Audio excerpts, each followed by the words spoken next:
Hi ചേച്ചി, പുതിയ സാരികളൊക്കെ വന്നിട്ടുണ്ടല്ലോ. അനില, ഈ സാരി കണ്ട എത്ര വില തോന്നുന്നു? ഇതൊരു 3000 ലുക്ക് തോന്നിക്കുന്നുണ്ട്. എത്ര ചേച്ചി ഇതിന് വില? ഇതിന്റെ വില വെറും 690 രൂപയുള്ളൂ. 690?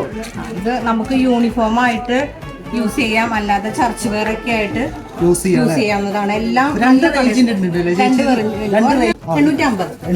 ഇത് 690. അടിപൊളിയാണല്ലോ അല്ലെ. ഇതിന്റെ നമുക്ക് കൂടിയ സാരികൾ വന്നിട്ടുണ്ടല്ലോ അല്ലെ. ഒരു എംബോസി മാർക്കിന്റെ സാരികള് നല്ല ഭംഗിയുണ്ടോ കാണാൻ. റേറ്റ് കണ്ടതാണ്. അതിന്റെ തന്നെ സെയിം കുറഞ്ഞത്. എപ്പോഴും ഉപയോഗിക്കാം, വാഷ് ചെയ്ത് ഉപയോഗിക്കാൻ പറ്റുമോ? വാഷ് ചെയ്ത് ഉപയോഗിക്കാവുന്നതാണ് നമുക്ക്. ഓക്കെ, നല്ല സാരിയാണ്.